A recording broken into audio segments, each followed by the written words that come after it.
All right. So welcome, welcome, welcome. We are here today as part of Unartworks series on Who Do You Think You Are? And today we have a fabulous guest, someone from my hometown whose career I have been following. I think everybody in Kinston have been following because she's done such a fantastic job. You know, even though she doesn't know, she's an ambassador for Kinston, probably all of Eastern North Carolina, and we greatly appreciate how she has represented us. So we welcome in Christal Brown, who is a vision strategist and a professor of dance. And so welcome, Christal. Thank you, Celestine. It's such a pleasure to be here, and thank you for the warm welcome. So I'm gonna tell you a little bit more about Christal, and then we're gonna find a lot more about her as we go through today. So she's for over 10 years, Coach Christal, because she has a business, right? It's called what? Life Steps and Stages. Life Steps and Stages. She's gonna tell us about that too. And what she does is a vision strategist. So she has over 10 years of working with creatives, entrepreneurs, educators, and executives to help them clarify their vision and accelerate their results. Coach Christal believes that no professional development can happen without personal development. And, quote, building beyond traditional success is a pathway to true freedom. I agree with all of that, because my motto is, you can't wait to ask someone's permission to do anything. Exactly. You can't, to be who you are, you don't need to ask permission. Walk in that, That's and very with that true. comes great freedom. Yeah. So I wanted to talk about a couple of statistics I pulled off the internet so you can tell me what you think about it. Yeah. First one it says this. It was a global study by Adobe that says that 75% of people think they're not living up to their creative potential. 75%. Yeah. Now, out of that 75%, that's globally. In the US, 52% of respondents describe themselves yet as creative. Only France is 36% and Japan is 19%. I guess, I don't know. I guess we know we got it going on in the US, so they haven't caught up yet. So, but still, of that 75% still think they're not living up to their potential.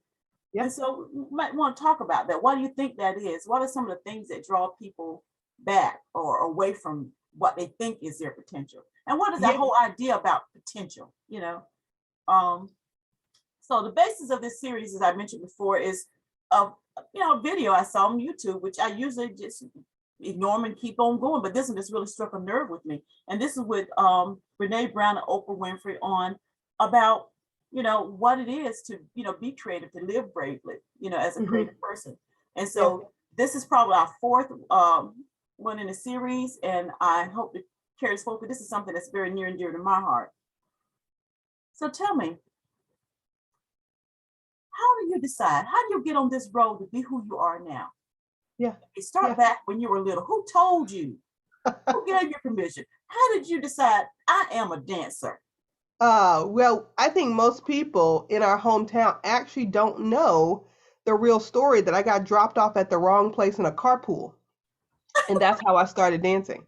I was supposed to get dropped off at a piano lesson, and Jamette Graham was taking her daughter Alicia to dance classes, and we were all in a carpool. And I think she had to get back to a meeting or something, or my mom and her got the signals crossed, and I got dropped off with Alicia at dance, and I just started watching the class. And at the time, many of you might know if you've been in Kinston for a long time, I was taking piano lessons from Mr. Epps. Oh, girl, those are all the greats you're talking about now. Right. I was taking piano lessons, and it really wasn't my desire. It was my mother's desire. And so I just started bartering with her to see if she would let me take dance classes instead, right? And so what happened was I just started to find something physical that I was great at. I didn't know I was that good at it. I actually didn't think I was good enough to be a professional dancer, right? But I also grew up in the 70s where, there wasn't a lot of definitions about behavior. So obviously, if you followed my career and you've seen all the things that I've been able to do, I obviously have ADHD. Obviously. I mean, but you know what I mean? I don't think it's for creatives, though. That could be a good thing. Exactly. Right. And so it's kind of my superpower that I can actually manage multiple streams of thought at one time. And I kind of learned that it was based on how physical I can be with the things that I love. So dance taught me that I could show up and that I could be trained in a discipline that would then have transferable skills. And so, with the statistics that you were just stating, Celestine, what we've actually discovered is that people don't name themselves as anything that they don't see out in the world. Right. So it's hard to define yourself if you haven't seen that thing happen. So literally, I had never seen a professional dancer in my immediate circle. What I had seen were dance teachers. So when I got ready to go to the University of North Carolina at Greensboro, I went for dance and business so that I could come back to Kinston and be the first Black dance teacher, right? And then my father passed away the year before I graduated from college, and the kind of plan just shifted. And my teachers, my professors started pushing me out the door towards a performance track. And so I tried it, and for those of you who knew my mother, you knew she was a woman about town. And so what she did teach me wasn't about dancing. What she did teach me is how to enter a room, how to talk to people, and how to be really clear about community organizing, right? And so Absolutely. most of my career had been forged through conversations, not just in the audition room. And so many of the icons that I worked for, it started as a conversation and then built into my performance career. So all of those things kind of translated into how I was creating a life, right? And so when we talk about being creative, it's really about how we put the things, the skills, the desires we have together to build a bridge to our new desired reality, right? It's not So necessarily, let me go over that, because I think people don't yeah, want anybody to miss this. So yeah, you use what you had, you use the skills that you already had and yeah, transferred those skills into becoming who you are now. All the exactly. skills, nothing was for loss. You, Nothing, you nothing, used nothing. all those things. Okay, go ahead. Exactly. Yeah. No, that's exactly right, right? But sometimes I think we miss it because we're actually not tracking our takeaways. In my coaching practice, one of our main rules is to track your takeaways, to know exactly what's happening when in your life and in your consciousness so that you can do the next best thing, make the next right choice, right? And so sometimes we miss that. We miss out on what's next because we actually haven't synthesized the past. One of my mentors, Mary Morrissey, says that the content of your life is the curriculum for your evolution. Most of us don't actually take time to look through the content, right? I think that's very much a lot of people that I've been talking to, they have, these dreams and they stay dreams because they Yeah, don't look at the content. And yeah, sometimes when I kind of question them and they look at the content, they find out they really are further along than they mhm, thought they were. And they start yes, thinking, I'm so far away, I can never do this. Look at what you're doing. It's like, you say exactly. the ADHD thing. It's Yeah, like, look at what you've done. yeah, How can you harness this? You can easily harness this into the next jump that you want to make. And so I exactly. think as a vision strategist, so how do you help people to do that? Yeah, so it's interesting in my teaching inside the studio and in my professional career as an artist, and being the artistic director of a dance company, many of my dancers and students had often said to me that the way that I process making dances was more about becoming better people than becoming better artists. And then at the institution where I teach, Middlebury College, I had also started running a program called Midcore, which is about entrepreneurship and innovation, which allowed me to really see the synthesis and the corollaries between artists and entrepreneurs, which I think they're the same thing. Very Right. much. So, right. And so when I started to just notice that, and then I started to hear my students kind of quote back to me what I would say to them, they were like, Crystal, it's kind of like you're my teacher, but you're also like my life coach. And I'd be like, what?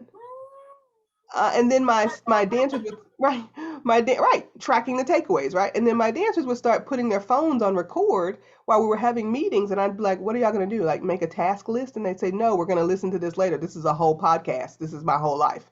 And I'd be like, what? And so what started to happen for me is that I just started to understand that what I was doing was already synthesizing these transferable skills.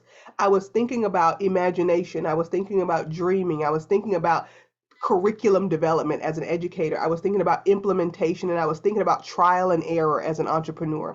And I was putting these things together, and I realized that whereas there are a lot of life coaches out there, you can't coach someone on their life until the person has a vision for who they want to be. And so I just wanted to start from that particular vantage point and not coach people on a life strategy, which is checking the boxes, which most of us do really well, and then we still find ourselves empty. I want Mhm. to coach people on developing a vision for their lives that continues to propel them towards growth after and in the midst of any type of achievement or trial or growth period. anything that would keep them from having to stop and start over. Because a lot of times that's what happens when we meet our goals. We go, whoa, I just did this thing. Now let me start over and do something else. I just did another thing. Now let me start over and do something else. Rather than actually putting together the pieces of the journey and building towards a life we would really love. That's what I like about your whole scenario, looking at your programmings and the things that you offer, is that because dance is a genre, but the skills that you teach, that you talk about, anyone can use them. For Yes. anybody who's trying to excel at something, anyone who's trying to accomplish anything, they can use the tools that you provide.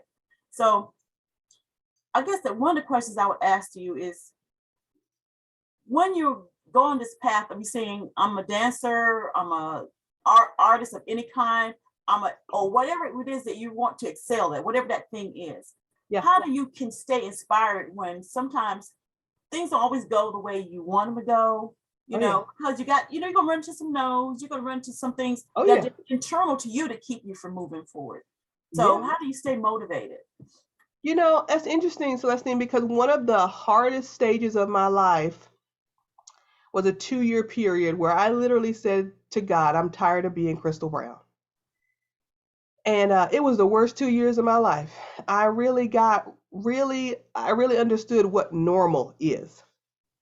And many of us are always trying to be normal because we actually don't want to face the critique of being different. And I've been doing being different, or called differently, for a very long time, right? And so I had kind of gotten fatigued of being different, right? And so what I was asking for was like a respite, or like a retreat, a relaxation period. And it turned into the most tumultuous 2 years of my life. But on the other side of that, what I came out understanding is that the request to be normal was a denial of the gift that I've been given. And when that happens, when you're actually denying the thing that's in you, it will kill you. There's the book of Thomas in the Dead Sea Scrolls, where the disciple Thomas is actually quoted as saying, if you bring forth the thing that is within you, it will save you. But if you don't bring forth the thing that is within you, it will kill you. I believe And it. many of us, right. And this is where many people find themselves. They're reaching for that thing called purpose, but they actually are reaching beyond themselves into the denial that it actually exists. Right. Wow. And it keeps people stuck. And so what I realized in that time period, like you're saying, how do you keep going? Is that I realized that it's much bigger than me. It's not just about Christal's life. It's about the impact, the legacy, the work that I'm doing to transform other people's lives. And what kept me going through that period, and probably what most people don't know unless you're a client of mine, is like in that 2-year period, I was like a welfare mother in New York City. I was living in an 850 square foot apartment, renting out the bedroom to make ends meet. My son and I were living in the living room. It was a really dynamic period of my life where I had to really say, what am I doing that's keeping me here? And what do I have that can change my reality?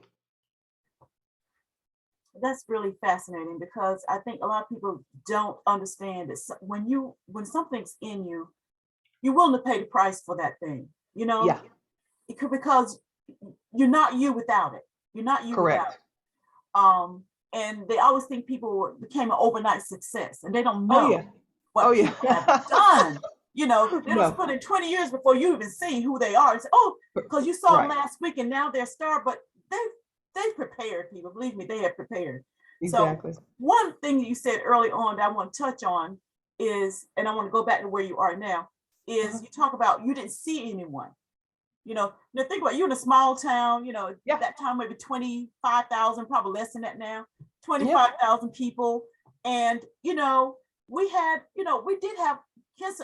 I don't know how we do. It must be something that in that Artesian well water we used to have, because we have some very talented people there. I'm just saying, I know it's my hometown and everything like that, but really I and agree. truly, we've had some very talented people to come out of there. Oh yeah. But like you said, you didn't see a dancer. And also, we didn't see professional. I want to talk to all of the people that came out there, because they didn't see it yet. Right. Somehow or another, they were imagining. They imagined it, or they Right. were able to make a connection. Someone else saw it in them and brought them out. So how do you finally come to the process? So it was a reaching out. You said people technically, it's hard to imagine those things. So Yeah. suppose you're in a place and you want to do this thing. You have whatever this thing is. You want to be, you want to run your own cooking show, or you want Mm-hmm. to, whatever it is.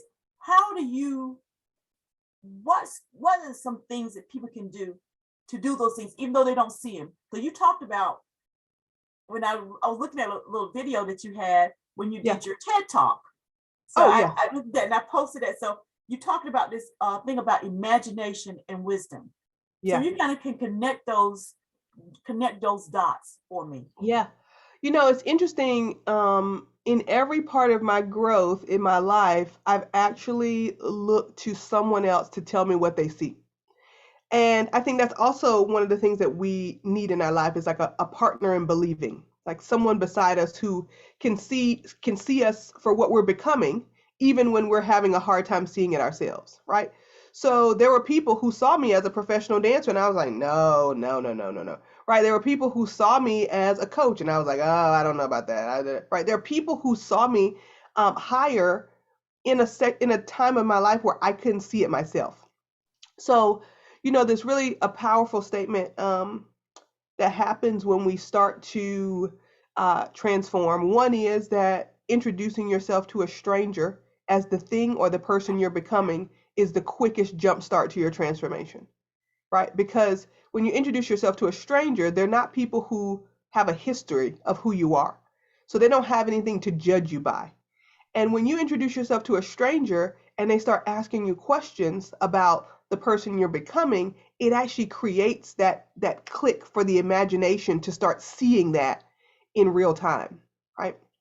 And then the other thing is once you figure out who that person is you're becoming, you start making decisions as that person, right? Doesn't matter the circumstance, the situation, the condition you're in, right? When I was in Kinston and Nora Parker took me for the first time to see the Alvin Ailey Company, I was a 13-year-old kid who was in tears in the theater because I had never seen people who looked like me on stage, Yeah. right? And I still, and still at that point, I was like, well, they're like superheroes. I'll never be able to do that. I don't even understand, right? Just like floored by the whole thing, right? But I had been exposed to it.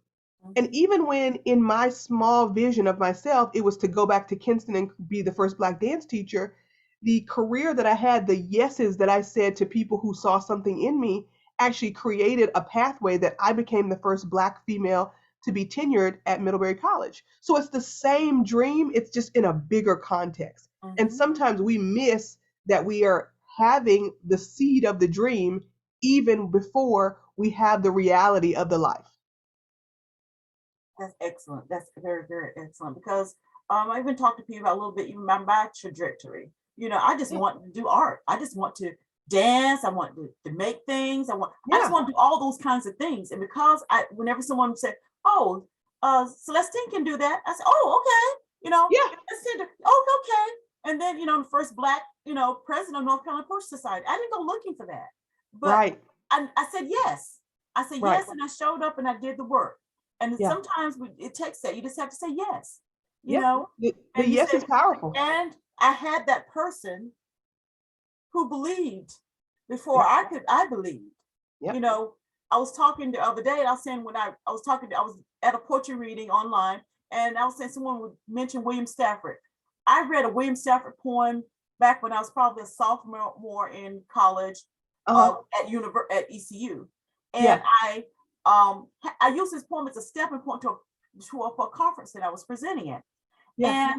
and that's when I realized, oh, I want to be a poet. This is just, I mean, he just said things such big things, but so plainly and simply and so beautifully. But Yeah. I put the poems that away. I write, but I don't say I'm a poet. Put that away. Uh-huh. Yeah. Several years later, many it seemed like a lifetime later, I ran into this other gentleman named Keith Flynn, and he Hmm. basically dared me to be a poet. Oh. I said, oh, okay. Uh-huh. And then it still took a while for me to say, yeah, I'm a poet. Yeah.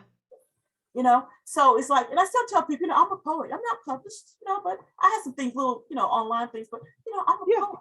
And because Yeah. that is who I am. And Yeah. so it is like you do have to have those people. It helps to have those people. It Sometimes you does. don't have those people, but finding your tribe, if it's one or two persons, Yeah. is so important to help It's very support important. you of who you are and who Very you important. are becoming. So Hmm. I really believe that.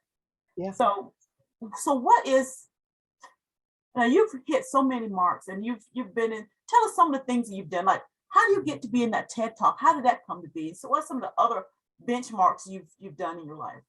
Yeah. I mean, so I built a dance company. I've toured and worked for some icons in the dance field: Bill T. Jones, Jowley Willa Joe Zoller, B.B. Miller, Liz Lerman, the late Chuck Davis. Um, I've had the opportunity to work with these basically geniuses. You know, these are three of them are Macarthur Fellows, and if you don't know what that is, it's like a genius award that people there's like this secret committee you never know. And they're like they kind of name these people who are geniuses in their field. And so I've had the opportunity to work for three Macarthur Fellows and really glean what it is that they're doing, right? And I think sometimes we miss that. We see what people are producing, but we don't see what they're doing in the background to be able to produce that result, right? We think about people like icons, like, you know, if we just take Steve Jobs, for instance, right? Like wearing the same thing every day, because not that it's a costume, because like he really focused on, I don't want to lose any brain space. I don't want to suffer from decision fatigue, right? And Exactly. sometimes what we miss is that giving up those simple decisions, those simple luxuries actually leaves more space for us to be creative thinkers. And so I've really started to hone in on how people are living their lives so they produce the results that are above average, right? And so that's one of them. I think that's how I actually began to build a dance company right out of college. I was looking at the field in general. I was looking at the field of dance, and I was looking at all of the women that I was meeting that had the desire to be professional dancers. And I knew that that had not been my original desire, but that something about me had gotten me to the table to talk to some really important people. So I had the leverage to then create a company that allowed them to use their talents and gifts and then launch them into different companies, right? And so that was important for me, just being able to give back to people who I kind of felt like I had skipped the line, right? I Mhm. just kind of felt like I hadn't really put in all the work and hadn't really given my heart to it the way they had. And I just felt like if I could do something that would allow them to live their dream, then I wanted to do that. Um, I yeah. think a lot of artists feel that way, that, we're, whatever you are, because there's so many talented people. And I think, Oh I yeah. can't remember the artist, I don't know why I can't think of his name right now, who won the Grammy Award, who music I do Batiste. listen to. And he talked about, that he's not better than anyone. There's no one better. Yeah. It's just basically who stands out at that moment, who's chosen Yeah. at that moment. That he talked about all the other people that contributed him being there. And I think Yeah. that if Jean we have Baptiste. to, yes, Yeah. exactly. Uh-huh. John Petit. And I just really loved his spirit, how he Yeah. talked about that. And that he was very humble and understood, where he was. He was grateful Yeah. for where he was, but he knew what got him there.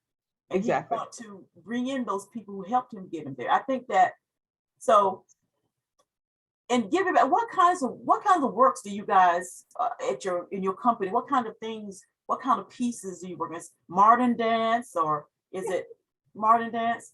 Yeah, So we're mostly a contemporary modern company. Right now, we're working on a piece called What We Ask of Flesh. We'll be at the Kennedy Center this summer working on it again. We were just at Jacob's Pillow.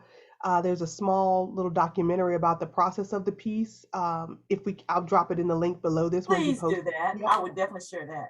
Yep. And so we've been working on this piece now for quite a while. I've been working on this idea for 7 years, and I think that's also something that people don't really know is like how long it actually takes to create something. Hmm. In the last couple years, my creative partner, and I, Lida Winfield, have been touring a piece called Same But Different, which is about race, class, surviving life between two women who are basically have the same core values, but look very different and have been treated differently in the world. Um, Wow.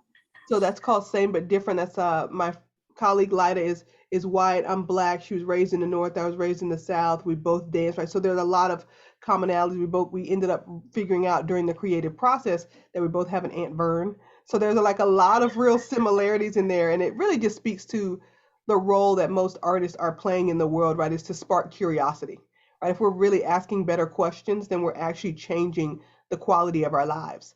But if we're not asking better questions, if we're asking small questions, we're usually stuck in a small understanding.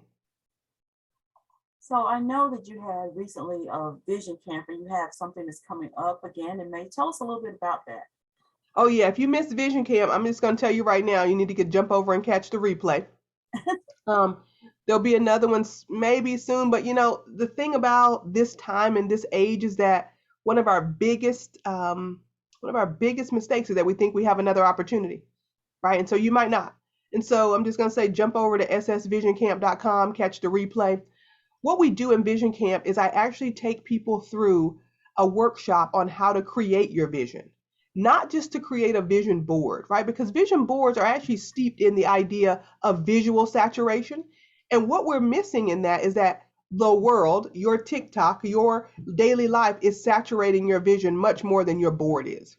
And so what we got to do is we have to actually take the vision off the board, put it into some clear practices, and then be able to implement those through consistency to change the life we're living. So Vision Camp kind of gives you the tools to do that. And once, people have kind of gotten a taste of what that's like, they really want to dive deeply into creating a life they love. And so I take 20 clients per cohort 3 times a year in what we call our Vision Builder program. And that's what's going to start on May 2nd. So we are actually enrolling for that program right now. If you have more questions about that, you could jump over to christalbrown.com and just click on the Dream Builder page. We're actually changing the name of the program to Vision Builder because we want to actually build the strategy rather than keep people in the mindset that the dream is something that may never come true. That's excellent, excellent. And I will post that also in the Unart group as well as on my other pages that I have, because that's really something I think that people can use. And also, there's nothing wrong with having multiple perspectives on how to, how to build, because, Yeah. in my view, there's so many paths to get there. All of them are going to have similar things, but Yeah. who connects to you might not connect with me, and vice versa. Right. So I want Exactly. people to have the opportunities they have, and that's why I don't never I promote whoever comes in, because Yeah. I know that I'm not in competition with anybody. Exactly. You can be, because what you have is your gift. The other part of our cohorts is so important because you actually are in a cohort with, people you don't know. And so it changes the trajectory of your transformation. It speeds it up so quickly. We have had people go, I just talked to a client the other night who one paid off $70,000 worth of debt in a year. The other one increased their income by $30,000 last year as a freelancer. There have been people who have started businesses, people who have quit jobs, people who have canceled like people just who have like chosen themselves rather than continue to live by default, right? And so in doing that, they've been able to have that support of the cohort, people who are from different backgrounds, from different geographic locations, but standing in their corners as their partner and believing to let them know that there are multiple realities they could be living and that they get to be the author. And that's the thing, is that people sometimes they think they have to do it the way their parents did it. Oh yeah. Or the grandparents did it, and the world has changed so much. Yeah. And even then, I hope they see, even then, when we thought the world was even different than what we thought it was even then. Right. Because we were just shielded from so much. Now that it's speed up with technology, we kind of really see the world a little bit more differently, and we Yeah. can function in a lot differently. We're not caged in by the city or state that we live in. Yeah. That, it's just a whole different game. And so people need to think about that. They're so worried about what the people next door think about. Oh, she's never going to do that, or he's never going to do that. Don't worry Right. about them. Right. This is a whole Right. big world now. So, Exactly. Exactly. so Exactly. I'm just glad that you, at an early age, had those believers who, stepped in the gap and kind of, let you get there. I'm so glad that you were able to negotiate with your mother. Oh my God. Oh my God. Even when I I went know to she's college, formidable, so I'm so uh, glad that you was able yeah, to, but that's she a wanted nice way to you to be put it. happy. That was a very nice way to put it, Celestine. Yeah, formidable is that's Jackie Brown. Yeah, I And think it's like, one thing I want to talk about too is like, is little and as much as you want to talk to, being a mother oh yeah, and being a creative, and having sometimes, how do you talk with your child about some decisions you have to make, because you're going somewhere bigger than where you are. yeah. I think what we forget as parents, and I can see this now, like in hindsight, right? My mother and my father were trying to get me to make decisions that were safe, right? So even when I said I'm going to school for dance, they were like, and what else? Right. Exactly. So they wanted me to make decisions that were safe because both of them had made decisions that were safe. My father lost both his legs on his second tour in Vietnam. He was making decisions going to different tours in Vietnam to provide financially for his family. Like he was making safe decisions, right? It ultimately led to, different outcomes than he had perceived. But at the same time, that's what they were taught. They were taught to make decisions based on the future that were safe. And so when they were training me to do that, I was hearing what they were saying, but I was also seeing, especially after my father died, that there is no safety net. There is nothing you can control. And so my son has been traveling with me on the road since he was 2 months old. He's seen 4 different countries. He's seen most of the United States. Some people think I homeschool him. I don't because he's like with me all the time. And what I've realized is that as parents, what we need to remember is that children are going to do what we do, not what we say. Mm-hmm. And so I think what he's learned from being with me in all of these scenarios is that I'm going to put him and our safety first, but I'm not going to let perceived safety or what other people think is safe keep us from actually living. Right. So he went to Africa for the first time when he was 2, and people were like, I cannot believe you taking that baby to Africa. It is so dangerous. And blah, blah, blah, blah. And I was like, okay, all right, we'll figure it out, right? And then after, years later, now he's like, he just turned 12 this week. So I just started like looking around and going, oh yeah, I guess I could understand why people were nervous about that. Aren't you glad you Right, didn't at the time? of course, right. I'm exactly right. So this is what I'm saying, right? When we look back at the content of our life as the curriculum for our evolution, it then challenges me right now in what I consider to be a kind of safe and stable life to keep taking risk. It's like, well, what made you think it was okay then that it's not okay now? Right? How are we letting fear kind of creep in and make different decisions based on what we think we might lose rather than what we know we're going to gain, right? So in that part, I really treat my parenting as a place of curiosity and exploration. I really treat it as if, he is here on this planet for me to keep him alive until he fulfills his destiny. Right? I'm just like when we talk about things like Joseph Campbell and the hero's journey, I'm just like his assistant. I'm just trying to make sure he does all the things he's supposed to do, until he's ready to fly on his Until own. he's ready to fly on his own. And I Yeah. think that's what parents really are there for. A lot of times, I was raised, on this whole fear factor. Yeah. I was afraid because my whole thing is I was like, I'm scared, but I'm gonna do it anyway. I was one of those children, Yeah. yeah, that's kind of scary. I'm gonna do it anyway because that's what Mhm. I'm gonna do it anyway. And then the more times I said yes, the less fearful I became. you Yes. know, and thank God, that he was with me sometimes. Because some things when I look back now, I said, girl, that was kind of crazy. But Yeah. Yeah. I feel that. I don't Yeah. regret it because I learned a lesson each step that I took. When Yeah. I went to California with my last paycheck, which as a Uh-huh. teacher's assistant back in the day was nothing. Uh-huh. And I bought a ticket and went to California because we're going Yeah. to design school. So, Yeah.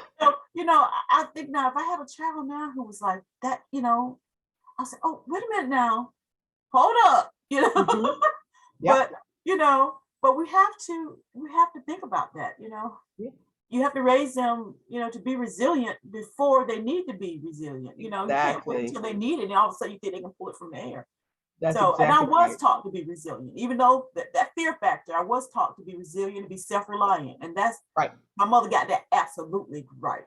Yeah. Uh, absolutely right. So you know, sometimes there's just some genius in those old-fashioned ways. Oh yeah. Oh yeah. I mean, my mother, one of the things that I really credit my parents for are being, both of them were extremely giving, but they did it in different ways. And so they just showed me, like, my mother was like, like I can strategize socially and help people. And my father was like, when my father passed away, we found out that he had co-signed on people's houses, cars, like, had really tried to help people come Mhm. up, and just really thinking about that way that they were kind of publicly very different. I mean, my mother was like, the socialite, and my father was like, I don't give up, right, all the time, right. So it was like they were just so totally kind of publicly different, But the synthesis of my father was really kind of dynamically himself all the time, and Mhm. my mother was a navigator, right? So I just Right. learned that kind of real beautiful synthesis of that. My identity is not a democracy, but I can do what I can for others, right? To get them into the fold of understanding.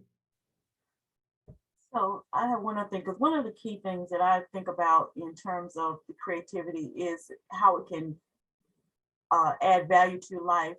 Even if you never become, the thing to, Yeah, get in alkalis or whatever, that you should do the thing anyway if right. it adds value to your life. One of the things they talk about in Department of Health and Services all over the country is that, the highest form of equity is well-being.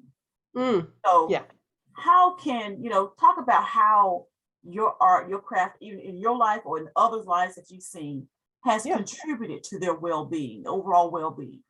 Yeah, I mean, Celestine, to be, super honest and transparent, like I love to dance, but really I love people, right? And so what's kept me dancing all these years is just that I get to be in front of people. I get to connect with people.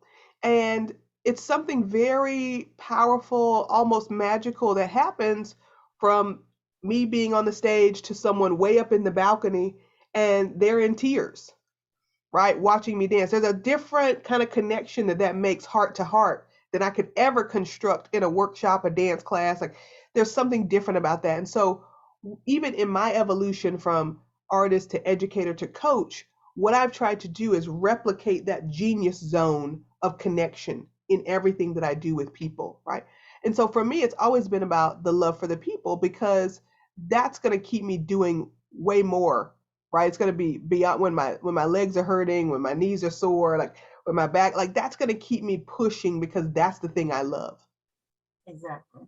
So that's, the whole thing is that we all have our stories of Yep. where we started, how we stay motivated, and some of it's going to cross over, and some of it's going to be different. Sometimes we succeed in spite of, sometimes we Yeah. succeed because of, you Uh-huh. know, but it's whatever it is, as long as you keep moving. And I Yeah. think that's what, to me, that's what creativity does for me. It gives me Yeah. a safe place. It's like when Yeah. everything else is going on, what can I do? I think about, because I have confidence in my ability to create something. Yeah. I have confidence that, when I'm saying I say create something, I spend time thinking, you know, it's like I grew up in a time where you didn't have all of this technology, even though I love it, but we had to Yeah. think. We had to, go Right. outside and do Right. whatever, Right. stay in the Make it yard, up. even, and we had to think about things, Yeah. and I think that giving people, to me, what this is what creativity and being uh, an educator in the field that you are, and an Yeah. educator in the field that I am, I teach writing, is Yeah. that it gives people space to think, Yeah. to use that muscle, and to do something beyond, because we're all consumers of all the stuff coming in, Yeah. and gives us a chance to, okay, sit back, okay, push out instead of just always taking in, and I Yeah. think that's so important for our mental health, I think you're because right, right? When we talk about well-being, creativity actually teaches you how to well build, right? love So that. you have these kind of different ways. Well-being is exactly what you were just talking about. It's a sense of safety. And if I know that I have the tools within me to keep building something, a shelter, a life, if I can go into, even if I don't think I have enough money, I can look in the refrigerator and put something together to eat, right? Mhm.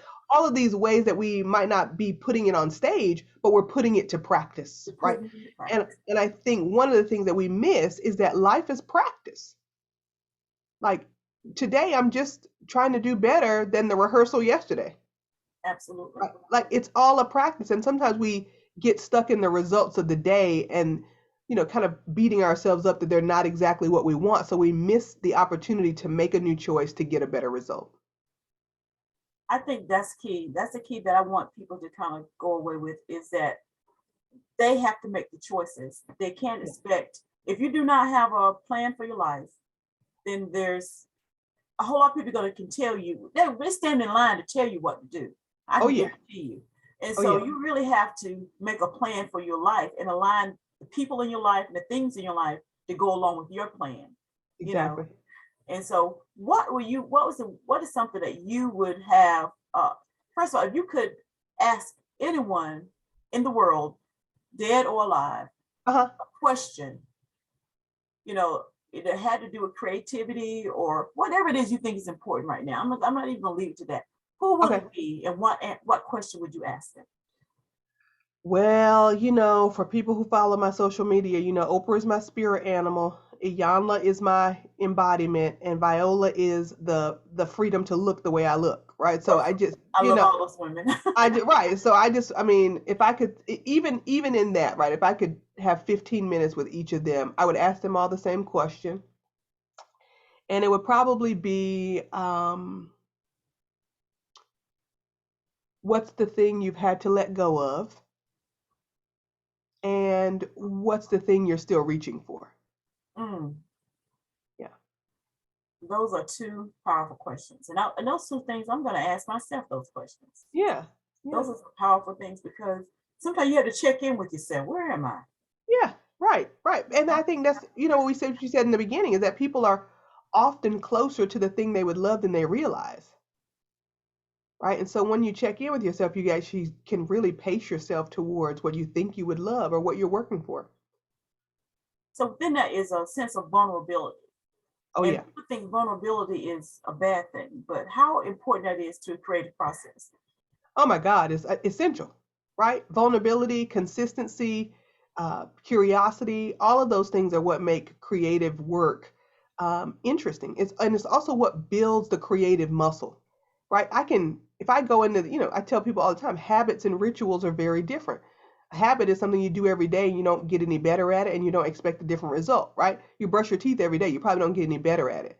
But a ritual is something you show up to do it in the anticipation that it is making you better and you're actually investing in the process, right? So being vulnerable requires that you have to be honest. And if I show up to a rehearsal already, like in my mind, discounting what the process is for, then I'm not going to get a better result. I'm actually going to get less than I got yesterday.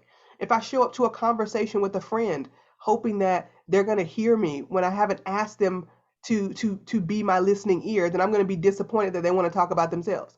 If I show up in my parenting with a perceived notion about what my child should be doing, then I'm going to be disappointed with the choices that they make, whatever they are, right? So showing up and being vulnerable means that I'm being honest about what my expectations are, but also that I'm being open to a new reality, right? Oh, And wow. that's the part of That's the the thing. creative process that some people miss, is that you don't always set out to make something and end up with the thing you set out to make. You ask a bigger question and you listen to the question enough that you can be curious about the outcome. Absolutely. So sometimes you need to just, be prepared to call outside those lines, right? Yeah. Yep. You can't be confined by those lines, call outside Exactly. of, create something new. So Exactly. I totally agree. I love the way you say it so succinctly, and I agree with everything you're saying. So this is the whole part, what this whole series is about. It's like living bravely. And Hmm. sometimes living bravely does not mean that you never have any fear. It Right. means that you do it, you made up your mind what you're trying to accomplish, and you do that thing, Yeah. so that there's maybe some consequences that might not be what you want, but you Right. prepare for that because you know what your goal is, you Exactly. know. So I just want to thank you for showing up today because I was really afraid I was getting really spastic, but I'm so glad that you No. did. I knew you would, but I was just getting nervous because I had so much anticipation about you No, coming. no, no. I'm so sorry. Just for y'all who are tuning in, right, I was late because I had a wardrobe malfunction, but Well, never. it happens. It happens. So I'm just glad that you're here and you poured a lot out, and I really appreciate that. So this has been An Art for Joy Community Circle, part of Unartworks, and this has been part of our series about living bravely the unart way. So unart is about, not necessarily you have to be a professional or even someone who's seeking to be professional, but most of you are already excelling in what you're doing, and this is just a way of you just trying to understand there's others who walk in that same path. And if we can lock arms and kind of keep each other motivated and share, just not just me sharing or Crystal sharing, but all of you sharing with each other, that we all can get to where we're getting to. So I think Exactly. we're all going to get there, but it's just how quickly and with, you know, how much skin we gonna still have on us when we get there, right? We just want Oh to, yeah, oh yeah, oh we yeah, want to oh, yeah. get there one piece, and we want to get there, uh, you know, with joy. And that's what this whole thing's about, you know. That's why I call it, an art for joy community Yeah, circle, because we can have joy even in the midst of all the trials and tribulations that we have in life, because whether you're creative or not, you're still going to have trials and tribulations. So just want to seek some joy as well. So, exactly. Christal, I'm going to sign off now unless you have one last thing you want to leave us with. And make Sure. sure you have any dates coming up, remind us of those dates, and I will post them also within the group and other places. So you want to remind us of those things you have coming up. Yeah, well, first of all, thank you for having me, Celestine. Hello to everybody in my hometown in down eastern North Carolina. If you want to catch the replay of Vision Camp, it's at ssvisioncamp.com. And if you want to consider being a part of the next Vision Builder cohort, make sure to jump over and schedule your vision call, because we only have 20 slots. Those are already being enrolled.